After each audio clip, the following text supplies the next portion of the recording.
오늘 지난 시간에 이어서 바울이 거짓 사도들 고린도 교회에 침투해서 고린도 교회 성도들에게 좀 유혹하고 또 바울이 가르쳤던 그 모든 내용들을 이렇게 폄하시키면서 바울에 대해서 비난을 일삼던 그런 거짓 사도들에 대해서 바울이 비교하면서 어떤 사역이 어떤 그 내용이 그리스도의 일꾼으로서의 참된 모습인가 하는 것들을 지금 계속 논하고 있는 그런 말씀을 하고 있는 중입니다. 원래 바울은 이 자랑하는 것을 상당히 어리석게 여기는 그런 입장에 있는 사람이죠. 그리고 누구든지 자랑하지 말라 하는 말을 참 반복적으로 강조한 그런 사도이기도 합니다. 그런 바울이 오늘 본문에서는 자기가 자랑을 하겠다 하면서 말을 합니다. 그것도 자기 자랑, 자화자찬을 한번 해보겠다 하는 그런 입장으로 말을 시작을 합니다. 누구든지 나를 어리석은 자로 여기지 마라. 만일 그러하더라도 내가 좀 어리석게 보일지라도 내가 좀 자랑할 수 있도록 어리석은 자로 받아주라. 이렇게 얘기를 하면서 어리석을지라도 자랑을 한번 해보겠다 이렇게 얘기를 합니다. 그러니까 고린도 교회 여러 사람들, 여기서 등장하는 이 사람들은 거짓 사도들이죠.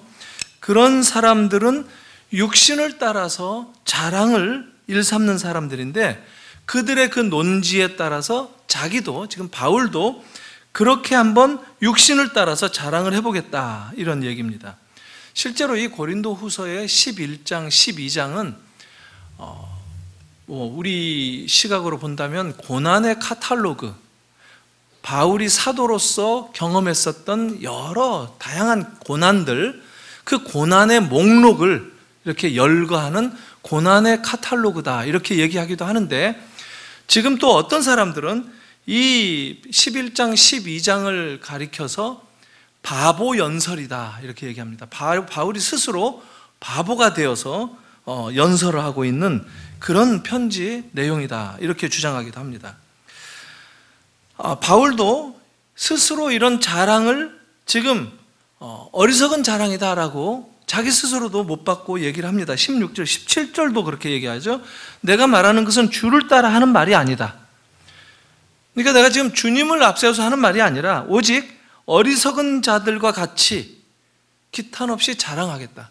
어리석은 자라는 것은 지금 자랑을 일삼던, 육신을 자랑하면서 자기들이 얼마나 잘났는가를 드러내는 것으로 그리스도의 일꾼된 어떤 조건을 내세우고자 했던 사람들, 그 고린도 교회에 침투했던, 스스로 자칭 지혜 있다고 생각하고 스스로 은사를 많이 받았다고 생각하고 또 문벌도 좋고 여러 가지 좋은 조건을, 인간적인 조건, 육체적인 조건을 가지고 있는 그런 사람들, 그것을 자랑하는 것이 참 어리석은데 바울도 그들과 같은 어떤 그 비교하는 차원에서 동일하게 한번 어리석은 자랑을 해보겠다.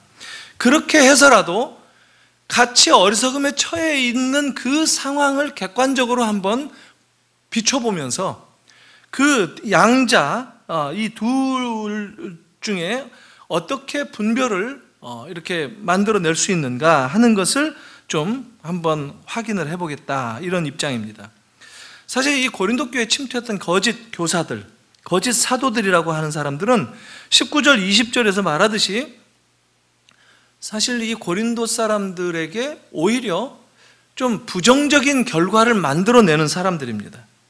여기 보니까 종으로 삼았다, 잡아먹거나 빼앗거나 스스로 높이거나 뺨을 때려도, 그러니까 너무 참 안 좋은 것들, 이렇게 고린도 성도들에게 오히려 이상한 권위를 앞세워가지고 스스로 권위 있다고, 그 권위 아래 복종해야 된다라고 마치 어떤 그 카리스마틱한 그런 지도력을 이렇게 발휘하면서 이 뺨도 때리고 귓뺨도 때렸는 모양이에요.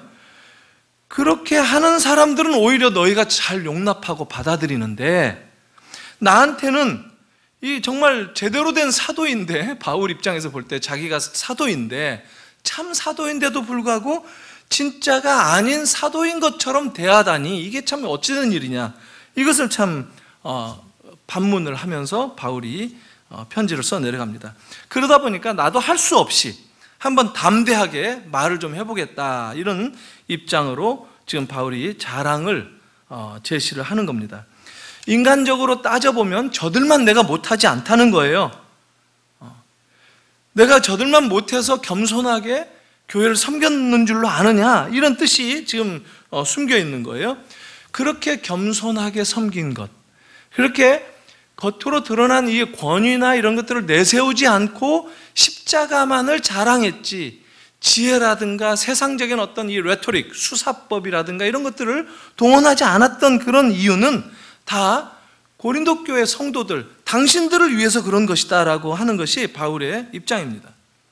그래서 바울이 주장하는 것은 참된 사도가 되는 그 기준, 이것은 하나님의 종이지 않습니까? 하나님의 종된 그 기준은 자기를 드러내서는 안 되는 그런 역할을 해야 된다는 거예요. 자기가 지금 맡고 전하고 있는 이 복음의 내용이 자기로 말미암지 않았고, 자기가 뭔가 어떻게 반죽을 해서 가공을 해서 뭔가 멋지게 만들 수 있는 그런 내용이 아니다라는 거예요.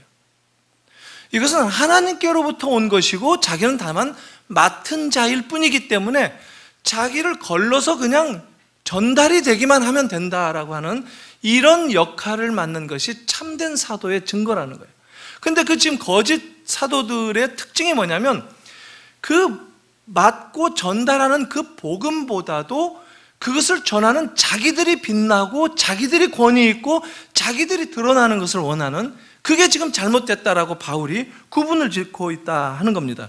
심부름꾼의 역할을 성실하게 감당하면 되는 건데, 그것을 마치 자기들이 전달하는 것이 복음 선포를 자기들이 한다고 해서 자기들을 구원시켜 주는 것 마냥, 자기들 아니면 구원 못 받는 것 마냥 그렇게 알고 행하는, 이게 바로 거짓된 사도들의 특징이다라는 거예요. 그와 다르게 바울은 오히려 두려워했고 겸손하게 자기가 가지고 있는 것이 자기 것이 아니고 자기가 나타나서 거기에 묻거나 거기에 함께 쓸려서 자기가 드러나는, 그렇게 되면 복음이 오히려 훼손된다고 여겼기 때문에 있는 그대로 복음만을 전했다라는 겁니다. 지금 이번 주에 고린도 전서 이 큐티 시작하지 않았습니까? 매일 성경. 오늘 본문이 2장 말씀이었어요. 이 고린도 전서 2장에 보면 내가 너희에게 나아가 할 때, 고린도 교회를 처음 개척하고 복음을 전할 때 십자가만 전하려고 애를 썼다라는 얘기를 합니다. 십자가에서 벗어나지 않으려고 어떤 인간적인 지혜를 들먹이거나 또 자기의 배경, 학문적인 배경, 바울이 얼마나 이 학식이 높은 자였습니까? 그러나 그런 것들이 묻어나지 않도록 오직 십자가만 전하려고 두렵고 떨리면서 복음을 전했었다라는 얘기를 합니다. 그 얘기예요. 그 얘기를 지금 사도된 기준으로 생각하고 있다, 그걸 제시하고 있다라는 거예요. 그러니까 겉으로 보기에는 인간적으로는 약할 수밖에 없어 보이고 별 볼 일 없어 보이고 뭔가 모자랄 것 같아 보이기도 한 그런 바울의 모습이 있었다라는 것을 지금 바울이 얘기합니다. 그러나 그렇다 할지라도 그런 연약한 모습 때문에 복음이 가려워지거나 그러진 않는다는 거예요. 우리가 약할 때 오히려 하나님이 더 강하게 역사하시는 것이 기독교 원리라는 것 때문에 바로 바울은 그렇게 고린도 교회 성도들에게 말할 수 있었습니다.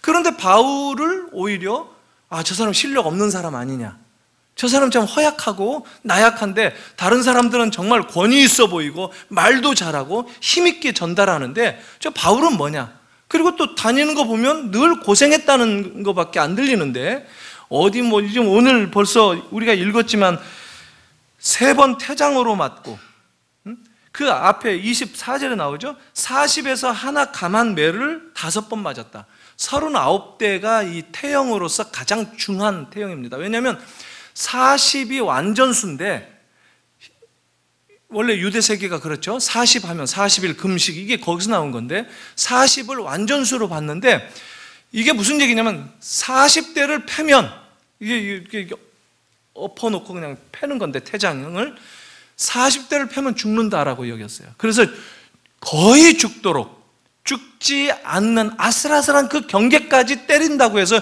유대에는 이 율법 가운데 40에 하나 감한 매, 그래서 39대를 때렸다는 거예요. 39대 맞아도 죽습니다. 거의.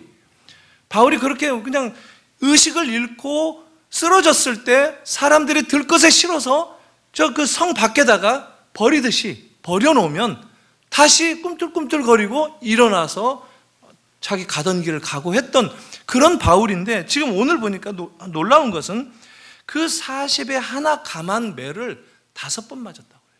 그러니까 사도행전 우리가 지금 이번 주에 또 읽지 않습니까? 사도행전 읽으셨어요? 하루에 4장씩 읽으면은 4, 7에 28. 일주일이면 사도행전 28장을 다 읽는다. 사도행전 28장까지 있어요. 그러니까 사도행전을 이렇게 지금 우리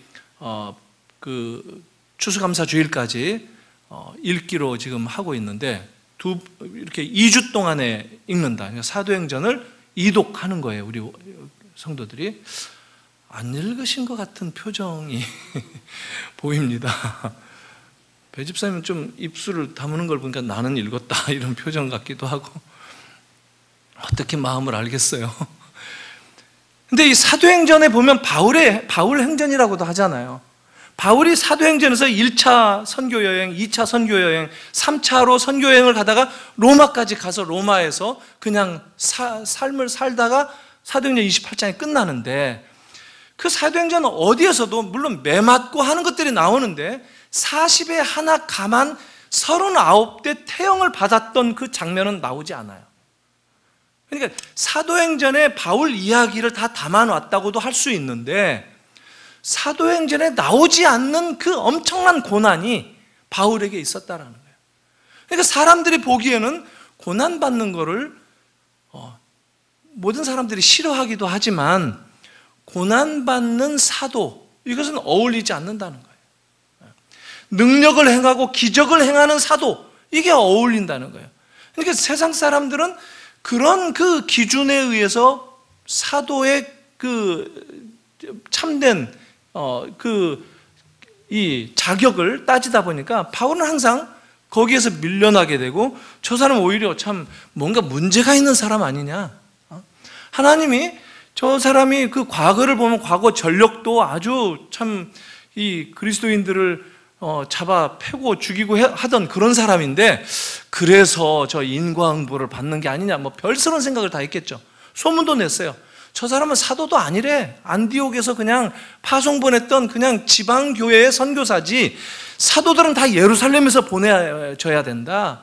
예수님이 직접 12사도들을 불렀는데, 저 사람은 그냥 다메섹 가다가 자기가 예수님 만났다고 혼자 자칭 사도라고 얘기하는데 가짜일 수 있다, 이런 소문으로 루머를 확산시켜가면서 바울을 괴롭혔다 하는 겁니다. 사실 바울 입장에서도 좀 괴로웠겠어요. 근데 바울은 분명하게 뭘 믿는 구석으로 제시하고 있느냐면, 엉터리 일꾼, 참된 일꾼의 기준은 오히려 이 고난에 있다라는 겁니다. 그리스도의 십자가의 흔적이 있느냐, 이거예요. 우리의 삶 가운데 이 십자가의 흔적이 있느냐는 거예요.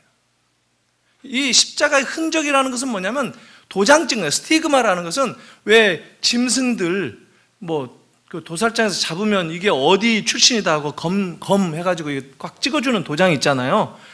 그런 것처럼 그런 도장이 우리에게 새겨져 있느냐는 거예요. 우리 삶 가운데 새겨져 있느냐는 거예요. 그게 있어야 진정한 그리스도의 제자요, 그리스도의 일꾼이다라는 거예요. 여러분 가운데 고난을 경험하시지 않은 분들은 없을 거예요. 이 모양 저 모양으로 고난을 경험하신 분들이 있을 거예요. 그리고 또 그 가운데 내가 예수를 믿으면서 주님을 생각하면서 어려움을 겪고 이겨낸 그런 고난이 있으시다면 그게 여러분들 십자가의 흔적이에요. 예수 그리스도의 흔적이에요. 그런 흔적이 있을 때 우리가 그리스도인이다라고 얘기할 수 있다라고 하는 것이 바울의 입장이에요. 근데 이 고린도 교회 성도들 한번 보세요. 바울이 지금 얘기한 게 상당히 아주 어떤 그 아이러니한 이런 상황, 상당히 좀 요즘식으로 말하면 이 코미디 같은 상황인데 그걸 고린도 교회 성도들이 했단 말이에요. 뭐냐면 엉뚱하게 권위를 주장하고 막 자기들 나무라고 이런 사람들한테는 꼼짝 못하고, 바울처럼 겸손하게 섬기고 이런 사람들은 엉터리처럼 여기고, 이게 뭔가 뒤집혀도 한참 뒤집힌 것 같은 이런 모습을 고린도 교회 성도들이 했다는 거예요. 지금 그래서 너희가 그런 사람들은 용납도 한다. 그런 사람들은 용납하면서 이게 도대체 가당치나 하냐, 이런 얘기를 하는 거예요. 이걸 제가 왜 말씀드리냐면 놀랍게도 우리 한국교회에 이런 흔적들이 너무 많아요. 주로 부흥사들이 그렇죠. 부흥사들 얼마나 셉니까? 대단해요, 부흥사들. 뭐 부흥사경회 하고 뭐 그러면 교회들마다 그 교회 담임 목사하고 이렇게 짜기도 하는 것 같기도 해요. 그래서 뭐 주의 종한테 잘해야 된다라고 막 한다는 거, 뭐 이 성경에 나오지도 않는 얘기를 막 하는 거예요. 그러면 꼼짝 못하고 정말 잘해야 되는 것으로 머리 숙이고 또 잘 듣는단 말이에요. 여기 지금 바울이 한 얘기하고 똑같아요. 너희를 종으로 삼거나 잡아먹거나 빼앗거나 스스로 높이거나 뺨을 칠지라도 너희가 용납한다. 참 아이러니하다는 거죠. 목소리, 쉰 목소리로 막, 저는 이 국악을 자꾸 듣고 싶기도 하고 그런데 이 부흥사들의 목소리가 이 국악하는 이 그 창법하고 비슷해가지고 제가 국악을 이렇게 친근하게 못 사귀었던 것 같아요. 우리 노래인데. 여러분, 부흥사들 하면 쉰 목소리 경험 다 해보셨죠? 이 엉터리 같은 얘기를 하면서 권위를 나타내기 위해서 소리 지르는 겁니다, 그게. 그런 사람들한테서는 오히려 꼼짝을 못 하는 거예요. 아마 여러분들 다 젊었을 때 경험하셨을 거예요. 이게 다, 우리가 그렇게 신앙생활 다 한 거예요. 이 한국교회도 예외가 아니라는 거예요. 그래 놓고 복 받으라고, 복 받기 위해서는 뭐 정말 헌금 잘해야 된다고 하고 주의 종 잘 섬겨야 된다고 하고 엉뚱한 얘기들을 하는데도 이게 이를테면 종 삼고 뺨 때리고 하는 이런 얘기인 거거든요. 그런데 그런 사람들한테는 잘도 한다는 거예요. 왜 그러냐면, 왜 그런 엉터리들이 득실거리냐면 그것도 사실은 우리 모두의 공동의 책임입니다. 여러분들이 그러셨잖아요.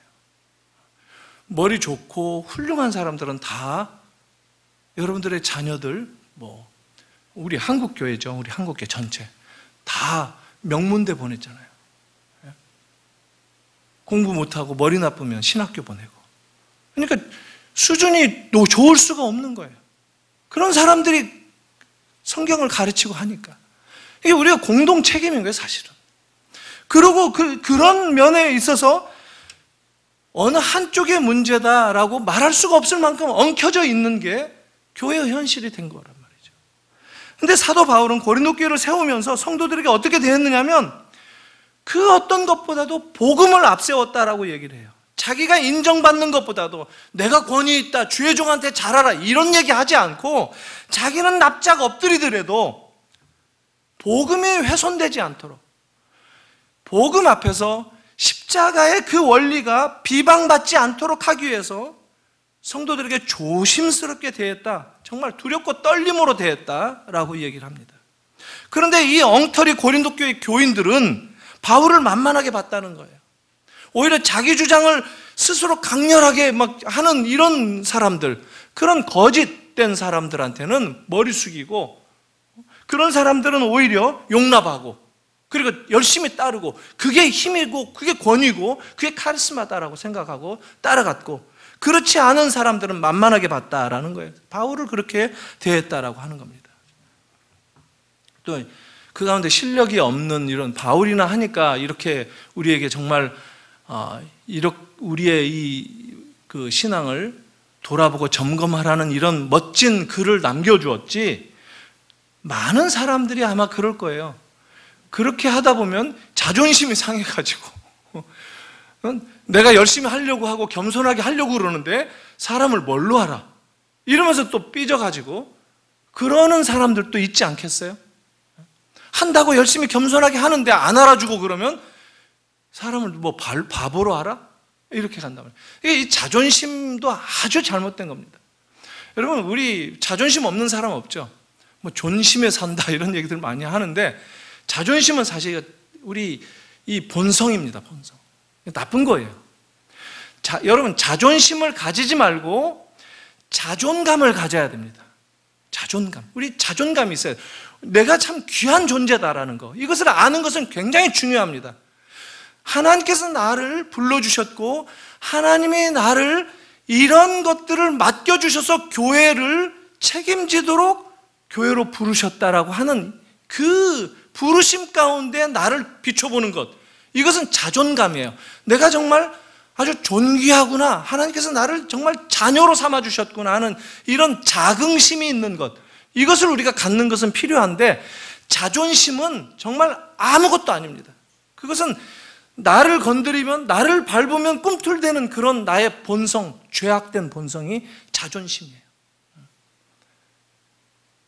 이 자존심을 내려놓고 오히려 자존감을 높이는 그런 생활을 하게 되면 정말 겸손한 인격, 아름다운 성품을 주님께서 허락하시는 그런 좋은 것이다라고 생각할 수 있습니다. 지금 자존심이 또 있는 사람들은 처음에는 열심히 하려고 하다가도 안 알아주고 그러면은 만만하게 비춰서는 안 되겠구나 하고 막 이상한 얘기들을 자꾸 합니다. 양보하고 희생하고 섬기고 이런 사람들에게 보상을 더 해주기는커녕 그 가르침을 따르지도 않는다고 생각하면서 오히려 더 이제 그때부터는 그럼 나도 한번 해보겠어, 이렇게 나가는 사람들이 있단 말이에요. 지금 고린도 교회 상황이 그런 사람들로 나뉘어져 있다 하는 겁니다. 근데 바울이 지금 오늘 소개하는 거, 자랑을 한다 그러면 자기 잘난 맛을 자랑을 해야 되는데, 바울의 자랑은 참 정말 어리석은 자랑 중에서도 아주 상어리석은 자랑이었어요. 왜냐하면 자랑할 만한 것을 자랑해야 되지 않겠어요? 그러니까 애들 유치원에서 서로 다투고 하는 애들 보면 아주 가관일 때가 있거든요. 쓰레기통 뒤지면서 막 뭐 먹기도 하고 그래요. 쓰레기통에서 먹는 그 과일 껍데기 뭐 이런 거 버린 거, 나는 과일 껍데기도 먹어봤다? 어디서 먹었는데? 쓰레기통에서 찾아서 먹었다. 저쪽에서는 더 우습게 한쪽에서 밑으로 깔아보면서 하는 얘기가 있죠. 야, 나는 바퀴벌레도 먹어봤는데? 이렇게 얘기해. 이게 자랑이에요? 이게 지가 아주 스스로 그냥 푼수인 것을 드러내는 거잖아요. 폭로하는 거죠. 자기가 얼마나 참 어리석은가 하는 것을 폭로하는 건데, 바울이 지금 딱 그 모양이에요. 바울이 뭘 자랑하죠? 고난당한 것을 자랑해요. 이게 바울의 자랑이 그 논리, 자랑의 논리를 그대로 펴는 것 같지만 바울이 그렇게 자랑할 수 있는 인물이 아니죠. 바울이 그렇게 육체적인 자랑을 통해서 스스로 그냥 자기가 무덤 파고 무덤에 떨어질 그런 존재가 아니죠. 오히려 그런 논리로 자랑의 틀 속에 가 있지만 그 내용을 어떻게 담느냐면, 육체를 자랑하는 사람들에게 참된 그리스도의 일꾼의 기준이 무엇인가 하는 것을 고난당한 그 흔적을 통해서, 십자가의 흔적을 자랑하면서 얘기합니다. 자랑거리가 아니에요. 난 이런 어려움도 겪었고 이렇게 얻어맞기도 했었고 죽는 고비를 수도 없이 겪었는데 이걸 지금 자랑이라고 얘기하는 거예요. 그래서 고난의 카탈로그다라고 얘기를 하는 거예요. 왜 이랬느냐? 왜 고난을 겪어야 됐느냐? 바울은 그게 교회를 섬기는 거였고 그게 복음을 전하는 사명자였다라고 얘기하는 겁니다. 그게 기준이다라는 거예요. 그게 하나님의 부름을 받은 사도로서 맡겨주신 일을 감당하는 자의 표상이기 때문이었다라는 겁니다. 자기가 만든 것이 아니기 때문에, 자기는 맡을 뿐이에요. 수동적일 뿐이에요. 그러니까 그 내용이 드러나야 되죠. 복음이 빛나도록 해야 되는 것이죠. 자기 인생은 고난 당할지라도 복음이 살아야 되고, 자기 사상을 집어넣어서 멋지게 만든다든가 포장한다든가, 지금 그 설교 잘하는 사람들이나 이런 사람들이 뭡니까? 다 그런 거 아닙니까? 근데 우리들은 정작 거기에 열광하는 거예요. 그런 거예요. 저는 제가 보면 이 사투리 억양도 좀 섞여 있고 말도 참 헤매고, 근데 어떨 때 보면 전 진짜 그런데, 저를 이렇게 참 가끔 그 눌변 느낌도 받게 하고 이런 게 참 감사할 때가 있어요. 정말이에요. 정말이에요. 그리고 감춰져서 이렇게 사는 이 기쁨이 정말 이게 자유다라는 생각이 들 때가 있어요. 목사가 막 알려지고 막 이쪽 저쪽 불려다니고 하는 게 피곤한 거 아니겠어요? 여러분, 오히려 하나님께서 일평생 그렇게만 놔두는 게 아니라 여러분들의 인생 생애 가운데 어느 일정 기간 동안 참 내가 이렇게 사는 것이 조금 실제 내 모습과 거리가 있을 터인데, 이렇게 생각하는 사람들이 더러 있는데, 이상하게 하나님께서 이게 이 일이 잘 안 풀리게 하든지 어떻게 하든지 간에 이렇게 가둬놓고 계시는 그런 그 느낌을 받는 삶을 살 때가 있어요. 그걸 잘 견뎌야 됩니다. 그걸 감사해야 되고, 거기서 자유를 얻어야 됩니다. 거기서 충전해야 됩니다. 거기서 하나님을 만나야 되는 거예요. 그리고 거기서 이 세상의 모든 어떤 그런 우리 사람이 내세워서 발휘해서 확인되어지는 그런 인간적인 모든 것들을 한 번씩 뛰어넘는 그런 경험들을 하는 것이 필요합니다. 사람은요, 사실 대충 젊었을 때 다 그 용량이 결정되는 것 같아요. 사실 번쩍번쩍하고 똑똑하고 이런 거 다 이미 다 학교 다니면서 결정나지 않습니까? 근데 아무리 똑똑하고 아무리 잘났어도 용량이 작은 사람이 있어요. 용량이 작은 사람이 있어요. 그러니까 용량이 크게 되면 살면서 인생 전반에 걸쳐서 거기에 담으면 되는 거예요. 거기에. 그래서 정말 인격이 커져갈 수 있는 거예요. 그런 길을 경험하면서 가는 것이 어떻게 보면 하나님께서 교회로 부르셔서 우리를 교회에 생활을 하게 하고 지체가 되게 하고, 그렇게 하면서 우리를 담금질 하시는 그 내용이 바로 그런 것이다라는 생각이 듭니다. 여러분, 하나님께서 나를 참 감춰주신다. 여러분, 지금 대통령까지는 말하지 않더라도 어디 큰 한가닥 하는 그런 일자리에 있는 사람들, 그런 사람들은 내려갈 일밖에 없는 거예요. 저는 그러면서도 한편으로는 비전을 가져야 된다고 생각합니다. 꿈을 꿔야 된다고 생각합니다. 젊은이들 환상 보고 비전 갖고, 그것만이 아니라 요엘서에서 나오는 대로 노인들도, 나이가 든 노인들도, 백발도 비전을 품어야 되는 거예요. 꿈을 꿔야 되는 거예요. 내일이 있는 거예요. 하나님의 나라가 있어야 되는 거예요. 이게 굉장히 중요합니다. 저는 디즈니 있죠, 디즈니가 참 어떤 사람들은 막 디즈니가 나쁘게 막 얘기하고 그러는데요. 전 디즈니를 보고 감동을 많이 받아요. 디즈니는 다 해피엔딩으로 막 끝나고 그렇잖아요. 이 스노우 화이트 같은 거, 백설공주 사과 먹고 죽잖아요. 죽었는데 왕자가 와서 키스해주면 잠에서 깨어나요. 죽었는데, 마치 신화를 얘기하는 것 같은데, 죽었는데 누군가 와서 입 맞추면 살아난다는 거예요. 부활한다는 거예요. 뷰티 앤드 비스트도 마찬가지죠. 비스트로 이렇게 탁 쓰러져서 죽어가는데, 이 잎새가 떨어지는데, 꽃잎이 떨어지는데, 막 떨어지기 전에 I love you 하고 이 뷰티가, 미녀가 얘기하는 순간 회생하는 거예요. 살아나서 멋진 이 비스트, 이게 야수가 아주 왕자가 되어서 변하죠. 이게 뭐예요? 다 부활을 얘기해요. 부활을 얘기해요. 나니아도 마찬가지. C.S. 루이스도 나니아도 보면 사자가 죽어요. 죽어요. 전투에서 져요. 그러니까 사탄한테 지는 것 같아요. 그런데 언제 살아났는지 모르게 그 사자가 나타나서 친하게 같이 뒹굴고 노는 거예요. 죽었는데 다시 살아난 거예요. 부활이란 말이에요. 부활. 이게 소망하는 거예요. 그런 것들을 보면서 우리가 비전을 꿈꾸는 거예요. 죽는데 다시 살아난다는 얘기는 어떤 얘기예요? 성경이 얘기하고 있는 거예요. 성경 외에서 그 어디서도 그런 얘기를 하겠습니까? 그게 우리의 삶에 너무 가까이 있다는 것을 우리가 알아야 되는 거예요.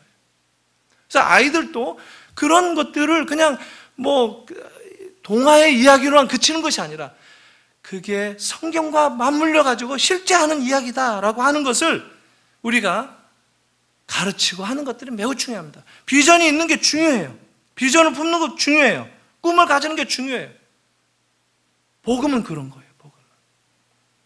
그 복음이 드러나게 하기 위해서는 그 일꾼들, 그 일을 수행하는 사명자들은 고난을 겪을 수 있어요. 예수님이 그걸 보여주셨어요. 죽어요.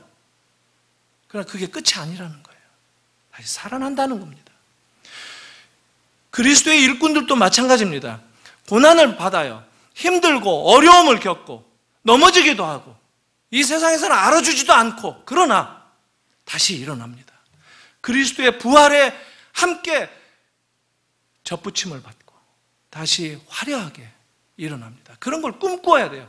일하는 사람들, 거기에서부터 바로 자긍심이 생기는 거예요. 그게 내 자존감을 높여주는 거예요. 그게 없으니까 자존심, 컴플렉스 똘똘 뭉쳐가지고 나만 괴로운 것이 아니라 다른 사람도 괴롭히는 거예요. 그걸로부터 자유로운 게 필요해요. 그게 복음의 능력인 겁니다. 복음이 있는 곳에는 항상 그런 자유함을 주는 거예요. 사랑하는 성도 여러분, 이게 지금 바울에게서 가르쳐지는 메시지입니다. 자기 경험을 그렇게 얘기하는 거예요. 내가 만든 것이 아니다는 거예요. 처음부터 주님이 만들었고 주님이 계획하셨고 주님이 이루어 가시는 그 구원을 나는 지금 내가 참여하는 것이다라는 거예요. 그럼 우리가 거기서 어떤 것을 기여했다고 나를 권위 있게 내세울 수가 있겠어요? 심부름꾼이죠, 심부름꾼. 나는 무엇이든지 하라는 대로 할 수밖에 없죠.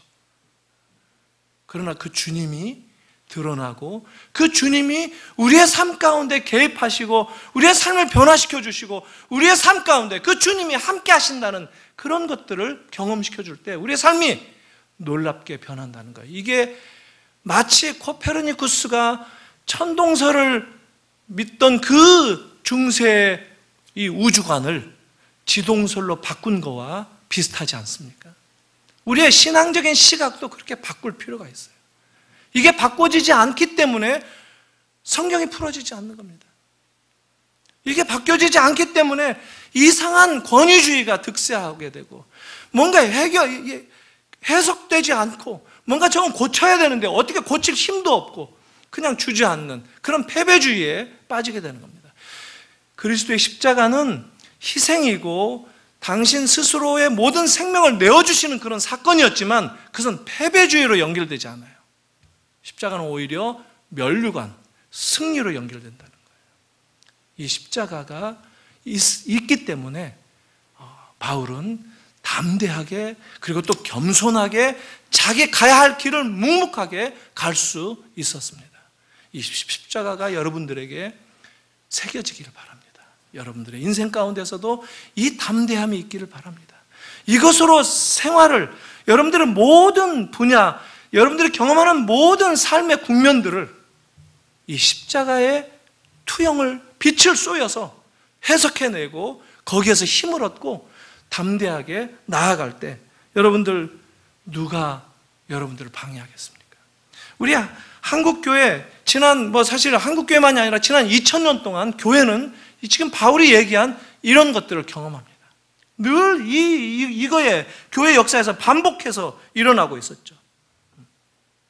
참된 복음의 종들을 세우시고 그런데 성도들은 또 그 무엇으로 그걸 분별을 해야 되는가 하는 기준을 놓치면서 엉망이 되어가게 돼요. 그러나 또 하나님은 거기에 굴하시지 않고 끊임없이 당신의 사람들을 세워가신다는 겁니다. 우리는 뭔가 잘 되려고 할 때 모두가 다 잘 되어야 된다고 생각할지 모르지만 세상을 바꾸는 것은 한 인격이면 됩니다. 한 사람을 하나님은 찾고 있는 거예요. 우리는 한 민족 이렇게 자꾸 생각을 해요. 대한민국 한민족이 다 복음하래. 이건 이상한 엉뚱한 그런 슬로건이에요. 그럼 우리 괜히 이 허파에 바람 들어가게 하는 그런 CCC류의 그런 전도 슬로건이에요.